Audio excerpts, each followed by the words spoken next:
তো আসসালামু আলাইকুম এভরিওয়ান। তো দেখো, যেহেতু সাবজেক্ট ওয়াইজ তোমাদের কিছুদিনের মধ্যে শুরু হয়ে যাবে ঢাবি প্রযুক্তি ইউনিটেড, তো এ সম্পর্কে একটু বিস্তারিত তথ্য দেয়, ঠিক আছে? তো দেখো, ময়মনসিংহ ইঞ্জিনিয়ারিং কলেজে সিট আছে ৮০টি, আর ১৮০টি, আর ফরিদপুরে ১৮০টি। তো কী কী সাবজেক্ট আছে দেখো: সিভিল ইঞ্জিনিয়ারিং, তারপর আছে ত্রিপলি, তারপর আছে সিএসসি। আর বরিশাল ইঞ্জিনিয়ারিং কলেজে সিট আছে ১২০টি, সিভিল ইঞ্জিনিয়ারিং আছে আর ত্রিপলি আছে, তোমার সিএসসিটা নেই, ঠিক আছে? তো এবার দেখো, নিটার প্রাইভেট পাবলিক পার্টনারশিপ, এটা একটা, ঠিক আছে? তো এটা প্রাইভেট আর পাবলিক তোমার কি কিন্তু পার্টনারশিপের মাধ্যমে পরিচালিত হয়। তো দেখো, এখানে মেন যে সাবজেক্ট আছে টেক্সটাইল ইঞ্জিনিয়ারিং, আর এখানে সিট কিন্তু 240টি। টেক্সটাইল আবার 4টা ভাগ আছে ডিপার্টমেন্ট, ঠিক আছে? ইএলটি ইঞ্জিনিয়ারিং, তারপর তোমার ইয়া ইয়ে মানে 4টা ভাগ আছে টোটাল টেক্সটাইলে, ঠিক আছে? তারপরে দেখো, আইপিই একটা ভালো সাবজেক্ট, 120টি সিট কিন্তু IPE, industrial and production engineering. তো নিটার কিন্তু মেইনলি ফোকাস করে বাংলাদেশের গার্মেন্টসগুলোকে, ঠিক আছে? তো দেখো, এরপর fashion design and apparel engineering 60টি, ইলেকট্রিক্যাল অ্যান্ড ইলেকট্রনিক ইঞ্জিনিয়ারিং 60টি, আর সিএসসিতে 120টি। এই সবই কিন্তু গার্মেন্টস শিল্পে তোমার লাগে। তো এখানে নিটারে শুধু এই সম্পর্কিত সাবজেক্টগুলোই আছে, নেই শুধু সিভিল ইঞ্জিনিয়ারিং, এটা ঠিক আছে? তো দেখো, এরপর শ্যামলী টেক্সটাইল ইঞ্জিনিয়ারিং কলেজে দেখো, টেক্সটাইল ইঞ্জিনিয়ারিং 120টি, এটাও টেক্সটাইল সম্পর্কিত। ফ্যাশন ডিজাইন ওই যে অ্যাপিয়ারেলে 30টি, আর ইলেকট্রিক্যাল অ্যান্ড ইলেকট্রনিক ইঞ্জিনিয়ারিংয়ে 50টি, ঠিক আছে? তো দেখা যায় যে গার্মেন্টস ফ্যাক্টরিগুলো তোমার যে ইলেকট্রিক্যাল বিভিন্ন যন্ত্রপাতি তোমার এগুলো মেরামত করার জন্য, এগুলো দেখাশোনা করার জন্য ত্রিপলির ইঞ্জিনিয়ার প্রয়োজন হয়। তারপর দেখো, সিএসসিতে আছে 50টি, এখানেও কিন্তু সিভিল নেই। দেখো, K M Humayun Kabir engineering college যেটা আছে, এখানে কিন্তু আবার সিভিল আছে আর সিএসসি আছে, বাট ত্রিপলি নেই, 30টি করে সিট, ঠিক আছে? আর শ্যামলীতে তো দেখলেই এগুলোতে 30টি 50টি করে সিট। তো দেখো, সাইক সবার শেষে এটা যুক্ত হয়েছে। সিভিল ইঞ্জিনিয়ারিংয়ে 30টি সিট আছে এখানে। তো সিএসসিতে 40টি, ত্রিপলিতে 30টি, আর মেকানিক্যাল ইঞ্জিনিয়ারিংয়ে 30টি আছে। তো দেখো, বরিশাল ইঞ্জিনিয়ারিং কলেজে আরেকটা ডিপার্টমেন্ট অনেক আগে থাকতেই তৈরি হয়ে আছে, Naval architecture and marine engineering, but এটা এখনো চালু হয় নাই। জানি না আদৌ চালু হবে কিনা, বাট ঢাবি এটাকে চালু করতে চায় না, যেহেতু ঢাবিতে এই ফ্যাকাল্টি এই সাবজেক্টটা নেই, ঠিক আছে? তো এইভাবে অবহেলা করা এটা উচিত না, যে একটা ইঞ্জিনিয়ারিং ডিপার্টমেন্ট এটা পড়ে আছে, সব ইনস্ট্রুমেন্ট আছে, বাট চলতেছে না।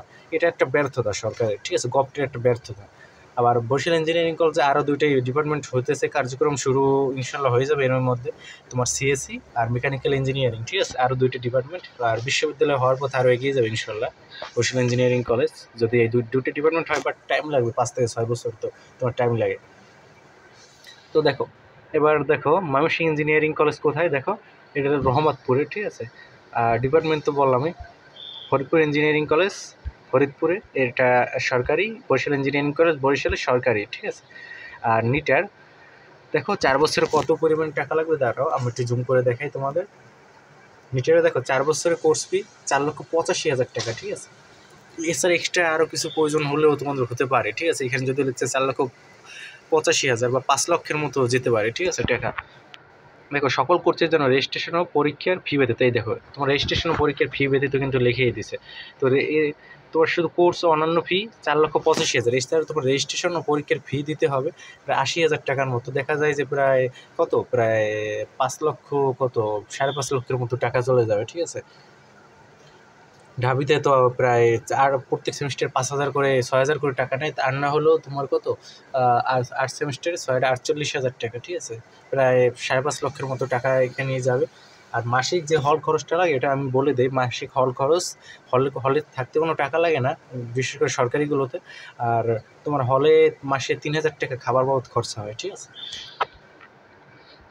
তো দেখো, নিটের কোথায় আছে এটা আমি বলে দিই। নয়ারহাট, সাভার, ঠিক আছে? সাভার থেকে আরও দূরে যাওয়া লাগবে। সাভার থেকে তোমার এটা হচ্ছে নয়ারহাট, ঠিক আছে? ওই যে সাভারের সামনে পেরিয়ে বাসগুলো যান না, ধামরাই বলে, ওই ধামরাইয়ের বাসগুলো, ঠিক আছে? নয়ারহাট গিয়ে নামা লাগবে তোমার। তো দেখো, শ্যামলী টেক্সটাইলে 4,53,000, বাট আলটিমেটলি 5 লক্ষের মতো খরচা চলে যায়। তো এটা কোথায় দেখো, চাঁদ উদ্যান, মোহাম্মদপুরের যে চাঁদ উদ্যান আছে না, ওইখানে, ঠিক আছে? K M Humayun Kabir engineering college যদিও লিখছে 3 লক্ষ, বাট 3.5 লক্ষের মতো টাকা চলে যায়, ঠিক আছে? তো দেখো, এটা কোথায়, দিঘির কান্ডা, ঠিক আছে? ময়মনসিংহ সদর, ঠিক আছে? আর সাইক কোথায়, সাইক তো তোমার মিরপুর 13-তে, ওই যে বড় যে টাওয়ারটা, সাইক টাওয়ার। তো এখানে 4 বছরে যদিও লেখা 3,37,000, বাট এইখানেও তোমার 4.5 লক্ষের মতো টাকা কিন্তু চলে যায়, ঠিক আছে? প্রায়, বা 4 লক্ষ তো কম মিনিমাম যাবে, মিনিমাম 4 লক্ষ তো তোমার যাবে এই টাকা। তো দেখো এবার একটু কলেজগুলো সম্পর্কে বিস্তারিত বলি। দেখো ময়মনসিংহ ইঞ্জিনিয়ারিং কলেজ, তো এটা দেখো শহর থেকে কিন্তু 8 কিলোমিটার পশ্চিমে, ঠিক আছে, শহর থেকেও কিন্তু তোমার 8 কিলোমিটার পশ্চিমে। অনেকে বলো টিউশনের সুবিধা কেমন, তো শহরে যারা যেগুলো থাকে কলেজ টিউশনের সুবিধা ভালো হয়, বাট শহর থেকে একটু দূরে হলে তখন একটু ঝামেলা হয়। বাট ময়মনসিংহ তোমার শহর থেকে 8 কিলোমিটার, বেশিও দূর না। তো কলেজটি 2060 সালে প্রশাসনিক কার্যক্রম শুরু হয়। আরেকটা কথা বলে রাখি যে বাংলাদেশের যে বুটেক্স, বাংলাদেশ টেক্সটাইল বিশ্ববিদ্যালয়, এটা ওই সময় কিন্তু ঢাবির প্রযুক্তি ইউনিটের আন্ডারে ছিল। পরবর্তীতে এটাকে সরকার গভর্নমেন্ট করে। আর যদি বুয়েট কুয়েট এগুলো কিন্তু ইঞ্জিনিয়ারিং কলেজ ছিল, পরে স্বায়ত্তশাসিত প্রতিষ্ঠান হয়, এরপরে তোমার কি ইউনিভার্সিটি হয়। মাওলানা ভাসানী বিজ্ঞান ও প্রযুক্তি বিশ্ববিদ্যালয় কলেজ ছিল, ভেটেরিনারি কলেজ, এরপর বিশ্ববিদ্যালয় হয়, ঠিক আছে। তো দেখো কলেজটি ঢাকা বিশ্ববিদ্যালয় ইঞ্জিনিয়ারিং অ্যান্ড টেকনোলজি অনুষদের অধীনে আছে, ঠিক আছে। আর বিভাগগুলো সম্পর্কে তো বললামই আমি। তো এছাড়া কী কী আছে দেখো, সর্বমোট 10টি ল্যাব রয়েছে, ঠিক আছে। তিরপলিতে কি 10টা ল্যাব আছে তোমার, ভালো, তাহলে তো 10টা ল্যাব থাকা তো অনেক ভালো। আর এগুলো লেটেস্ট তোমার ইনস্ট্রুমেন্ট দেওয়া থাকে, তো যেহেতু তোমার শেষের দিকে তৈরি হয়েছে, ঠিক আছে। তারপর আধুনিক শিক্ষা উপকরণ সমৃদ্ধ ক্লাসরুম, ঠিক আছে। তো আমাদের ক্লাসরুমগুলো দেখা যায় এসি থাকে, তারপর ডিজিটাল বোর্ড থাকে, তারপর তোমার কি প্রজেক্টর থাকে, এগুলো থাকে, ঠিক আছে। স্বনামধন্য শিক্ষক, মেয়েকে কিন্তু ম্যাক্সিমাম প্রফেসর, ঠিক আছে, ম্যাক্সিমামই দেখা যায় প্রফেসর মেয়েকে তোমার। তো এই দিক থেকে মেয়েকে এগিয়ে আছে। তো স্বনামধন্য, আর এই টিচারগুলো কোথাও থাকে, সব কিন্তু চুয়েট, তারপর ডিইউ, এইসব জায়গা থেকে পড়া স্টুডেন্ট। আর এরা মনে করো যে বিসিএস থেকে এদের নিয়োগ দেয়, ঠিক আছে। নন ক্যাডার হিসেবে যদিও নিয়োগ দেয়, বাট এটা নবম গ্রেডে টাকা পায়, একটা হিউজ পরিমাণ প্রথম টাকা পায়, ঠিক আছে তারা। তো দেখো ল্যাবসমূহ কী কী এই দেখে নিও তোমরা, এই ল্যাবসমূহ সম্পর্কে আমি বিস্তারিত বলতেছি না। তো দেখো সিভিল ইঞ্জিনিয়ারিং বিভাগে 11টি মানসম্পন্ন ল্যাব রয়েছে, ঠিক আছে। তো কী কী আছে, structural engineering, geotechnical, environmental engineering, transportation, hydraulics lab. আর বরিশাল ইঞ্জিনিয়ারিং কলেজেও এই ল্যাবগুলো আছে। ওই যে মাল্টিমিডিয়া ক্লাসরুম আছে, তারপর ওই যে তোমার আছে বিভিন্ন অ্যানিমেশন, ইবুক, সিমুলেশন। আমাদের শিক্ষকরা তোমার ওই যে প্রজেক্টরের সাহায্যে ক্লাস নেয়, ঠিক আছে, বিভিন্ন অ্যানিমেশনের সাহায্যে। তারপর ওয়াইফাই আছে প্রত্যেকটা ডিপার্টমেন্টের প্রত্যেকটা রুমে ওয়াইফাই আছে। তারপর আমাদের হলের প্রত্যেকটা রুমে ওয়াইফাই সুবিধা আছে, ঠিক আছে, শহর থেকে যতই দূরে হোক, ঠিক আছে, ক্যাম্পাস। তারপর দেখো সিএসসি, যে 10টি ল্যাব আছে, ঠিক আছে। সিএসসিতে তোমার কম্পিউটার হলেই হয় শুধু, আর তো কিছু লাগে না, ম্যাথ সলভ করা লাগে। তো 5তলা বিশিষ্ট একটি লাইব্রেরি রয়েছে, যেখানে আন্তর্জাতিক মানে বই, জার্নাল, বিখ্যাত গবেষকদের গবেষণা, পাণ্ডুলিপি ও বঙ্গবন্ধু কর্নার উল্লেখযোগ্য। কলেজের 300 আসন বিশিষ্ট একটি অডিটোরিয়াম রয়েছে, তো অডিটোরিয়াম আছে, ঠিক আছে, বিভিন্ন আন্তর্জাতিক বই পাওয়া যায়, ঠিক আছে। আর 3টি আবাসিক হল আছে, মেয়েকে কিন্তু 3টি আবাসিক হল, 2টি ছেলেদের জন্য, 1টি মেয়েদের জন্য। 500 জন ছাত্রছাত্রী উক্ত হলগুলোতে আবাসিক সুবিধা থাকতে পারবে, ঠিক আছে। এতে ওয়াইফাই আছে, সিসি ক্যামেরা আছে, ঠিক আছে। তারপর ক্লাসরুমগুলোতে প্রজেক্টর আছে, বললামই। প্রত্যেক ডিপার্টমেন্ট আলাদা ডিজিটাল সেমিনার রুম আছে। এই যে মেয়েকে প্রত্যেক ডিপার্টমেন্টে কিন্তু আলাদা সেমিনার রুম আছে, এটা প্রত্যেক প্রতিষ্ঠানেই আছে তোমার, দেখো। তারপর rover scout, girls in rover কার্যক্রম আছে। তারপরে দেখো এর স্টুডেন্টরা কিন্তু বিভিন্ন জায়গায় ডিগ্রি নিচ্ছে এখন বর্তমানে। কেউ বিএসসি করে, বুয়েট থেকে এমএসসি করছে, কেউ এমএসটি থেকে এমএসসি করছে, আবার কেউ বিভিন্ন দেশে স্কলারশিপ নিয়ে চলে যাচ্ছে, ঠিক আছে, বিভিন্ন দেশে গ্র্যাজুয়েট করছে, অস্ট্রেলিয়া, আমেরিকা, কানাডা, ঠিক আছে, বিভিন্ন দেশে। ময়মনসিংহ ইঞ্জিনিয়ারিং কলেজ হতে 10টি ব্যাচ ইতিমধ্যে গ্র্যাজুয়েশন শেষ করেছে, 10টা ব্যাচ অলরেডি বের হয়ে গেছে, ঠিক আছে। তো ব্যাচ যত বের হয়, ঠিক আছে, তত কিন্তু ভালো, ঠিক আছে। তো দেখো তাদের মধ্যে অনেকে পাবলিক বিশ্ববিদ্যালয় শিক্ষক, কেউ বিশেষ প্রশাসন ও শিক্ষা ক্যাডার এবং বিভিন্ন মন্ত্রণালয়ের প্রথম শ্রেণীর কর্মকর্তা, সরকারি ইঞ্জিনিয়ারিং কলেজের শিক্ষক, BREB, PGCB, DPDC, disco, NESCO সহ অন্যান্য পাওয়ার সেক্টর অন্যান্য অত্যন্ত সুনামের সাথে কর্মরত আছে, এগুলো কিন্তু উল্লেখ করে ঢাবি, ঠিক আছে।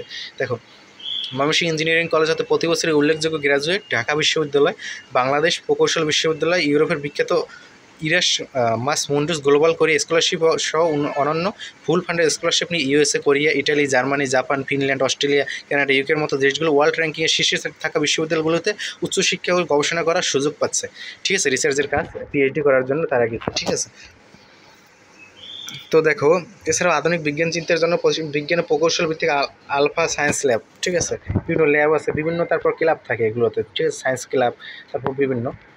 তারপর দেখো এই যে রকেটটা দেখছো না, এটা কিন্তু চুয়েটের কোনো ইঞ্জিনিয়ার তৈরি করে না, এটা ময়মনসিংহ ইঞ্জিনিয়ারিং কলেজের স্টুডেন্টরা তৈরি করেছে, বাংলাদেশের প্রথম রকেট ধূমকেতু, ঠিক আছে। তারপরে দেখা যায় যে রোবোটিক্সেও কিন্তু বাংলাদেশে চ্যাম্পিয়ন হয়েছিল, সবগুলো ইউনিভার্সিটিকে হারিয়ে ভারতেও চ্যাম্পিয়ন হয়েছিল, ঠিক আছে। তো এরপর দেখো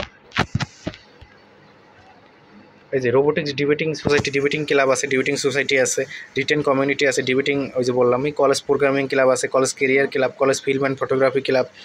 এগুলো ফটোগ্রাফি ক্লাব থেকে তো সবসময় কয়েকদিন পরপরই আয়োজন করা হয় যে কোনো অনুষ্ঠানে, ঠিক আছে, আবার পুরস্কারও দেওয়া হয়। তারপরে দেখো, আর এগুলো সংক্ষেপে বলি, ফরিদপুর ইঞ্জিনিয়ারিং কলেজ দেখো